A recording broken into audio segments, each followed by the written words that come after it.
வணக்கம். தையிட்டு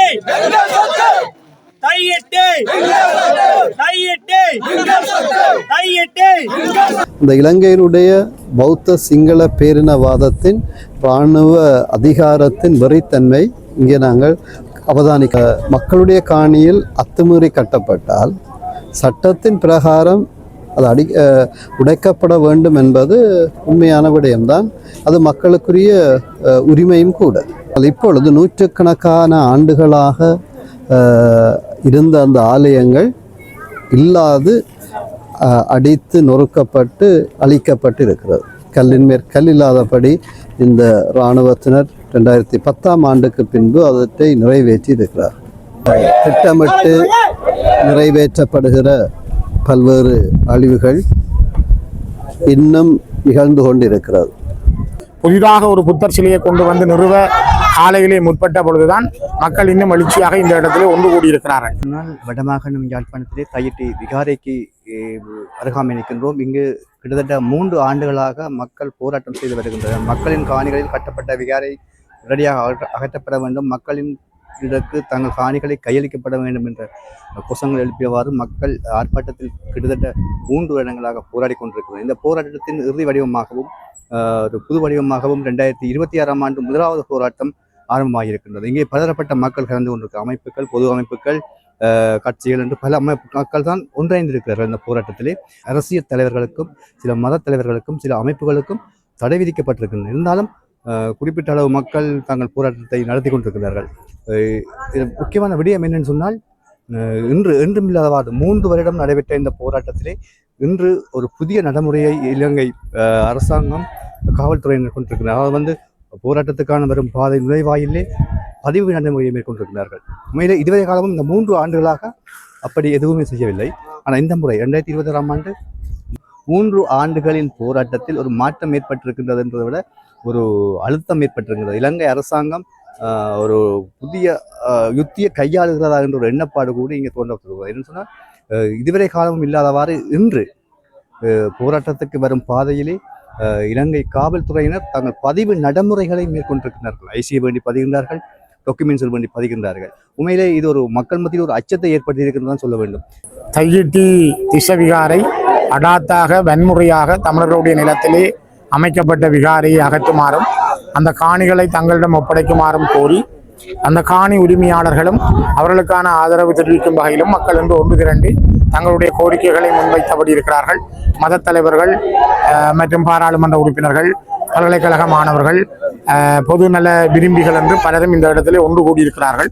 தொடர்ச்சியாக நடைபெறுகின்ற இந்த போராட்டத்தினுடைய ஒரு அங்கமாக இன்றைய போராட்டமும் புதிதாக ஒரு புத்தர் சிலையை கொண்டு வந்து நிறுவ காலையிலே முற்பட்ட பொழுதுதான் மக்கள் இன்னும் எழுச்சியாக இந்த இடத்திலே ஒன்று கூடியிருக்கிறார்கள்.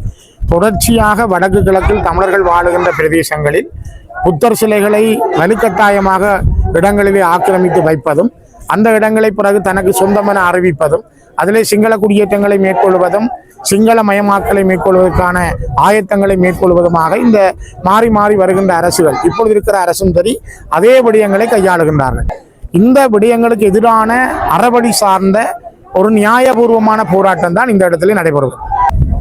2009ஆம் ஆண்டோடு தமது ஆயுதப்போர் நிறைவுற்றிருந்தாலும் இந்த 2010ஆம் ஆண்டிலே இந்த மண்ணிலே இருக்கக்கூடிய எங்களுடைய கத்தோலிக்க ஆலயங்களில் தற்போது எமது ஆயராக எமது குறுமுதல்வராக இருந்த எமது ஆயர் ஜஸ்டின் ஞானப்பிரகாசம் அவருடைய தலைமையில் இராணுவத்தினுடைய அனுமதியோடு இந்த 2 ஆலயங்களிலும் நாங்கள் திருவிழா திருப்பலியில் ஒப்பு கொடுத்திருந்தோம். ஆனால் இப்பொழுது நூற்றுக்கணக்கான ஆண்டுகளாக இருந்த அந்த ஆலயங்கள் இல்லாது அடித்து நொறுக்கப்பட்டு அழிக்கப்பட்டு இருக்கிறது. கல்லின் மேற்கல் இல்லாதபடி இந்த இராணுவத்தினர் 2010ஆம் ஆண்டுக்கு பின்பு அவற்றை நிறைவேற்றி இருக்கிறார். பல இந்து ஆலயங்கள் அதே நிலை வழங்கப்பட்டிருக்கிறது. நமது மண்ணை நாங்கள் பார்க்கிற பொழுது தெற்கு அரசியல் இராணுவ பௌத்த சிங்கள பேரினவாத இந்த அதிகாரங்களை தமக்கு உட்படுத்தி எமது மக்களுடைய காணியிலே அத்துமீறி இந்த ஆலயம் ஒன்றை பௌத்த ஆலயத்தை கட்டி இந்த பௌத்த மதத்துக்கு ஒரு பெரிய இழுக்கை இந்த அரசியலாளர்களும் சிங்கள அரசியலாளர்களும் இராணுவத்தினரும் இணைந்து நிறைவேற்றி இருக்கிறார்கள். இது உண்மையிலேயே கண்டிக்கப்பட வேண்டிய ஒரு விடயம். மக்களுடைய காணியிலே அத்துமீறி கட்டப்பட்ட இந்த ஆலயம் என்பது ஒரு பௌத்தத்தினுடைய ஒரு இழிவின் அடையாளமாகத்தான் பார்க்கப்படுகிறது. இந்த ஆலயம் இதற்கு இன்றைக்கு நாங்கள் பார்க்கிறோம் எத்தனை காவல்துறையினர் அல்லது சிஐடியினர் இந்த மக்களுக்கு காவல் கொடுக்க வேண்டியவர்கள் அத்துமீறி கட்டப்பட்ட ஒரு கட்டிடத்துக்கு காவல் கொடுத்து கொண்டிருக்கிறார்கள் என்றால் இது உண்மையிலேயே நாங்கள் கண்டிக்கக்கூடிய ஒரு விடயம்தான். இது இந்த இடத்தில் இருந்து இது அகற்றப்பட வேண்டியது உண்மைதான். திசவிகாரையை பொறுத்தவரையில் இது ஒரு நவீன நாகரிகமான இன அழிப்பின் ஒரு சின்னமாகவும் ஒரு வடிவமாகவும் தான் இப்போது 2009ஆம் ஆண்டுக்கு பிறகு ஸ்ரீலங்கா அரசாங்கம் அதன் பௌத்த பீடங்களை வைத்து நாகரிகமாக நவீனமாக கையாளுகின்றது. இது வடக்கு கிழக்கிலே இது மட்டுமல்ல, பல புத்தர் சிலைகள் முளைத்து கொண்டிருக்கின்றன, பல புத்த விகாரைகள் வைத்து கொண்டிருக்கின்றன. புத்த விகாரை என்றால் கட்டினால் அகற்றப்பட முடியாது என்ற அந்த ஒரு மனிதாபிமான சட்டத்துக்கு முரணாக சட்டவிரோதமாக கட்டி போட்டு அந்த விகாரையை நியாயப்படுத்துவதற்காக அகற்றப்படாமல் இருப்பதற்குமாக ஒரு இனத்தை வஞ்சிக்கும் நோக்கோடும் சிறுபான்மையினங்களை அச்சுறுத்தும் நோக்கோடும் தொடர்ச்சியாக வடக்கு கிழக்கு பிரதேசங்களில் பல விகாரைகளும் பல புத்தர் சிலைகளும் தொடர்ச்சியாக முளைத்துக் கொண்டிருக்கிறது. நயினாதீவு விகாராதிபதி அவர்களும் ஒத்துக்கொண்டிருக்கின்றார். இந்த காணிகள் மக்களுடையது, மக்களுக்கே வழங்கப்பட வேண்டும் என்று. வடக்கு கிழக்கு வலிந்து காணாமலாக்கப்பட்ட உறவுகளாகிய நாங்கள் இன்றைய தினம் இந்த மக்களின் காணிகளை மீட்பதற்காகவும் அந்த காணிகளில் சட்டவிரோதமாக புத்த விகாரை அமைக்கப்பட்டு பௌத்தமயமாக்கல் தொடர்ச்சியாக நடைபெற்றுக் கொண்டிருக்கின்றதை நாம் தடுத்து நிறுத்துவதற்காகவும் அனைத்து மக்களாகவும் நாம் இந்த பாதிக்கப்பட்ட தரப்புகளாகவும் அவர்களுக்கு கை கொடுக்கும் அவர்களது காணி உரிமைகளை பெற்றுக் கொடுப்பதற்காகவுமே நாம் இந்த போராட்டத்தில் இன்று கலந்து கொண்டிருக்கின்றோம். எனவே நாம் தொடர்ச்சியாக 2009ஆம் ஆண்டுக்கு பின்பு எமது உரிமை போராட்டங்களுக்காக உரிமை போராட்டங்களுக்காக தொடர்ச்சியாக போராடி வருகின்ற போதும் ஆயுத முனையிலே 30 வருடமாக மௌனிக்கப்பட்ட பின்பும் நாம் தொடர்ச்சியாக உரிமை போராட்டங்களுக்காக அகிம்சை வழியில் போராடுகின்றோம். எனவே வடக்கு கிழக்கு தமிழர்களாகிய நாம் ஒன்றை சர்வதேசத்திடம் மிக கூறிக்கொள்கிறோம். எமக்கு சுயநிர்ணய உரிமை, தேசியம், பொது வாக்கெடுப்பின் மூலமே எமது உரிமைகள் கொடுக்கப்பட வேண்டும். நாமும் இந்த நாட்டிலே ஒரு தேசிய இனமாக வாழ வேண்டும் என்பதற்காகவே நாம் உரிமைகள் மறக்கப்படுகின்ற போது அத்தனை உரிமைகளுக்குமாக நாம் தமிழர்களாகிய நாம் தொடர்ச்சியாக போராடுவோம். இந்த வடக்கு கிழக்கிலே இராணுவ மயமாக்கல் தொடர்ச்சியாக நடைபெற்றுக் கொண்டிருக்கிறது. எனவே இது பாதுகாப்பான நாடாக அறிவிக்கப்பட்டாலும் சர்வதேசத்திலே பாதுகாப்பு நாடாக அறிவிக்கப்பட்டுக் கொண்டிருக்கின்றது. தெற்காசிய நாடுகளில் இலங்கையும் பாதுகாப்புக்குரிய நாடு. ஆனால் இன்று வரை நாங்கள் கூறிக்கொள்கிறோம், வடக்கு கிழக்கு தமிழர்களாகிய நாம் எந்தவித பாதுகாப்பும் இன்றி ஒரு உரிமை மறுக்கப்படுகின்ற போது எமது அகிம்சை வழியில் போராடுகின்ற போதும் ஒரு மத குருவென்றும் பார்க்காமல் சிவில் சமூக செயற்பாடுகள் என்றும் பார்க்காமல் பலதரப்பட்ட மக்களையும் இந்த தமது உரிமைக்காக போராடுகின்றவர்களை அடாவடியாக கைது செய்து அவர்களை சிறையில் அடைக்கின்ற சம்பவங்களும் இன்று வரை வழக்கு தொடர்ச்சியாக தொடர்க்கப்பட்டு கொண்டிருக்கின்றது. எனவே நாம் இந்த சர்வதேசத்திடம் கூறுகின்றோம், எமக்கான உரிமைகள் தொடர்ச்சி வழங்கப்படும் வரை எமது உரிமைக்கான போராட்டத்தை நாம் தொடர்ச்சியாக போராடுவோம். எனவே இந்த சட்டவிரோதமான தையிட்டு விகாரை அகற்றப்பட வேண்டும், பௌத்தமயமாக்கல் உடன் நிறுத்தப்பட வேண்டும், இராணுவ மயமாக்கல் வடக்கு கிழக்கிலிருந்து முற்றாக தடை செய்யப்பட வேண்டும் என்பதை நாம் இந்த ஊடக வாயிலாக தெரிவித்துக் கொள்கின்றேன். நன்றி. கையிட்டி விகாரையிலே எமது தாயகத்தில் உள்ள எமது சொந்த காணியிலே கையிட்டி விகாரையை கட்டியிருப்பதாக புத்த விகாரைக்குரிய விகாதிபதி நயினாதீவு விகாதிபதி பகிரங்கமாக சொல்லியிருக்கிறார். இது இந்த ஜனாதிபதியின் காதில் கேட்கவில்லையோ தெரியாது. ஏனென்றால் திட்டமிட்டு சிங்கள பேரினவாத அரசு எங்களை அழிப்பதற்காகவே இன்று நாங்கள் வரும்போதே 2 இடத்துல பதிகிறார்கள். நாங்கள் என்று சொல்லுகிறோம், எங்கள் இனத்தில் உள்ள விகாரையை எடுங்கள், விகாரையை எடுத்து வேற காணித்தாரதெல்லாம் விடுவோம். ஏனென்றால் சட்டவித விகாரையை என்ன முடிவோடு கட்டினார்கள். இது மட்டுமல்ல, முல்லைத்தீவுல குருந்தூர் மலையில கட்டப்பட்டது, திருவோணமலையில கட்டப்பட்டது, இப்படி தொடர்ந்து இன்று வவுனியால கட்டப்பட்டு கொண்டிருக்கிறது. இது திட்டமிட்டு இதை பௌத்த பூமியாக்குவதற்காக 2009ஆம் ஆண்டு நாங்கள் எங்களை கொண்டு போய் முகாமுக்கு அடைத்துவிட்டு புத்த பெருமானினுடைய சின்னங்களை இவர்கள் மண்ணிலே புதைத்து விட்டு புத்த பெருமானின் போதனை தவித்து உண்மையாகவே இந்த சிங்கள பேரினவாதம் ஆடிக்கொண்டிருக்கிறது. இந்த நாடு அழிவுக்கு காரணமே இவர்களுடைய ஆட்டம் தான் என்பதை நான் பதிவிட விரும்புகிறேன். இன்றைய போராட்டம் இப்படி தொடர்ந்து நடைபெற்றுக் கொண்டிருக்கும். எமது சர்வதேசம் எங்களுக்கு ஒரு முடிவு எடுக்க வேண்டும். இத்தனை பேரை அடைக்கலாம், கொண்டு போய் பிடிக்கலாம், விடலாம்.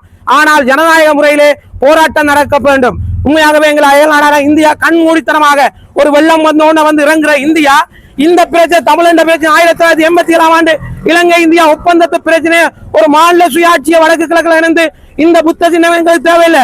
இங்க வடக்கு கிழக்குல புத்த பெருமான கும்புறம் ஒரு தன்மையில சரி புதிய புதிய தேவாலயங்களை உருவாக்குறாங்க. இந்த காசுகள் எங்க வருது? நாடு கடன் சுமையில இருக்கிறது. இன்றைக்கு 25,000 ஜனாதிபதி மக்களுக்கு கொடுத்து விட்டுட்டு பவுன் விலை இன்றைக்கு எங்க ஏறி இருக்கு? எல்லாம் திட்டமிட்டு தமிழ் மக்களையும் இந்த மக்களையும் கொண்டாடி கொண்டிருக்கிறார்கள். முன்னே அரசை விட திட்டமிட்டு இந்த அனுர அரசு எமது இனத்தை அழித்துக் கொண்டிருப்பது என்பதே உயர் பாதுகாப்பு வலயமாக இருந்த காலப்பகுதிகளில் மக்கள் இங்கிருந்து விரட்டி அடிக்கப்பட்ட பொழுது அடாத்தாக இலங்கை அரசாங்கத்தோடு இணைந்த கூட்டுப்படைகள் இந்த விகாரையை கட்டி முடித்திருக்கின்றார்கள். இது மக்களுடைய பூர்வீக நிலம். எனவே இதை எங்களுடைய மக்கள் தங்களுடைய உரிமைக்காகத்தான் இந்த இடத்திலே சாத்வீக ரீதியிலே ஆண்டாண்டு காலமாக போராடி கொண்டிருக்கின்றார்கள். 2009 ஆண்டு எங்களுடைய உரிமை போராட்டம் முடக்கப்பட்டதன் பிற்பாடு தொடர்ந்தும் எங்களுடைய தமிழர் தாயக நிலப்பகுதிகளிலே இவ்வாறாக எங்களுடைய நிலங்கள் அபகரிக்கப்பட்டு சட்டவிரோதமான முறையிலே குடியேற்றங்கள் நடந்து கொண்டிருக்கின்றது. எங்களுடைய இந்து தேவாலயங்கள் புத்த விகாரைகள் ஆக்கப்பட்டு கொண்டிருக்கின்றது. எனவே காலங்காலமாக எங்களுடைய இனம் இந்த உரிமைக்காக நாங்கள் போராடி கொண்டிருக்கின்றோம். இந்த விடயங்கள் தொடர்பாக எங்களுக்கு இலங்கை அரசாங்கத்திடம் எந்த விதமான சாத்தியமான விடைகளும் கிடைக்காது. ஏனென்றால் இவர்கள்தான் இந்த இனப்படுகொலையை நடத்தியவர்கள். இவர்கள்தான் இன்றும் சட்டத்துக்கு புறம்பான முறையில் இந்த விகாரையை கட்டி போட்டு தங்களுடைய அரசு இயந்திரத்தை கொண்டு எங்களுடைய மக்களுடைய உரிமை போராட்டத்தை இவர்கள் அடக்கி கொண்டிருக்கின்றார்கள். எனவே எங்களை பொறுத்த மட்டிலே இதற்கு சர்வதேச தலையீடு தேவை. சர்வதேசம்தான் எங்களுக்கான அந்த உரிமைகளை பெற்றுக் கொடுக்க வேண்டும். இலங்கை அரசாங்கத்திடமோ அல்லது இலங்கையை சேர்ந்த எந்த ஜனாதிபதியிடமோ நாங்கள் நம்பிக்கை கொள்வதாக இல்லை. எவ்வளவு தடைகள் வந்தாலும், எவ்வளவு அச்சுறுத்தல்கள் வந்தாலும், எவ்வளவு கைதுகள், உடல் உபாதைகள், கொலை முயற்சிகள் நடந்தாலும் எங்களுடைய உரிமைகளுக்கான போராட்டம் தொடரும் என்ற அடிப்படையிலே தான் இன்று நாங்களும் இந்த போராட்டத்திலே கலந்து கொண்டிருக்கிறோம். இப்பொழுது வரும் பொழுது கூட அங்கே பிரதான பாதையிலிருந்து திரும்பும் பொழுது போலீசார் தங்களுடைய சோதனை சாவடியை அதிலே புதிதாக போட்டு எங்களை இறக்கி எங்களுடைய வாகனங்கள் எங்களுடைய பதிவுகளை மேற்கொண்டு ஒரு அச்சுறுத்தலையும் காலதாமதத்தையும் ஏற்படுத்தி இருக்கிறார்கள். கேட்டால் எங்களுக்கு பாதுகாப்பு தருவதற்காகத்தான் தாங்கள் செய்கிறோம் என்று சொல்கிறார்கள். எங்களுக்கு பாதுகாப்பு தருகிறோம் என்ற போர்வையிலே எங்களுடைய பாதுகாப்பை இல்லாமல் அளிக்கின்ற வேலையைத்தான் ஸ்ரீலங்கா அரசும் அரச இயந்திரங்களும் பௌத்த பிக்குமார்களும் செய்து கொண்டிருக்கிறார்கள். ஆகவே இந்த இடத்திலே இந்த மக்களுடைய காணிகள் உடனடியாக விடுவிக்கப்பட வேண்டும். கட்டங்கட்டமாக விடுவித்தல் என்பது ஏமாற்று வேலை. காலதாமதமாகின்ற நீதி என்பது நீதியே இல்லை என்பதற்கு அடிப்படையாக இருக்கிற அடிப்படையிலே மக்களுடைய காணிகள் உடனடியாக ஒரேடியாக விடுவிக்கப்பட வேண்டும் என்பதுதான் எங்களிலே அனைவருடைய வேண்டுகோளாகவும் இந்த போராட்டத்தினுடைய நோக்கமாகவும் இருக்கிறது. அதே போல ஸ்ரீலங்கா அரசினுடைய உள்ளக கட்டமைப்புகளிலே எங்களுக்கு எந்தவித நம்பிக்கையும் இல்லை. நீதியை காக்க வேண்டிய காவல்துறையை நீதியை மீறி எங்களை கைது செய்யும் பொழுது நாங்கள் சட்டத்தை மீறுகின்ற சட்டவிரோதமாக நடக்கின்ற போலீஸ் காவல்துறையினை யார் கைது செய்வது என்கின்ற கேள்வி இருக்கிறது. ஸ்ரீலங்கா அரசினுடைய இந்த காவல்துறை இயந்திரமாக இருக்கலாம், தொல்பொருள் திணைக்களமாக இருக்கலாம், இந்த வவுனியா சமணங்குளமாக இருக்கலாம், திருகோணமலை கன்னியா வெந்நீரூற்றாக இருக்கலாம், வடக்கு கிழக்கு தமிழர் தாயகத்தை இந்த தொல்லியல் திணைக்களம், ஸ்ரீலங்கா காவல்துறை, அரச பாதுகாப்பு படைகள் அனைவரும் ஆக்கிரமித்து கபலீகரம் செய்கின்ற நிலைதான் இந்த அனுர அரசு ஆட்சி காலத்திலும் தொடர்கிறது. ஆகவே எங்களுடைய மக்கள் எழுச்சியாக தாயகத்திலும் தமிழகத்திலும் புலம்பெயர் தேசங்களிலும் ஒருமித்த குரலாக நாங்கள் போராடித்தான் எங்களுடைய உரிமைகளை விடுதலையை அடைய முடியும் என்பதைத்தான் இது கட்டியம் சொல்லி நிற்கிறது.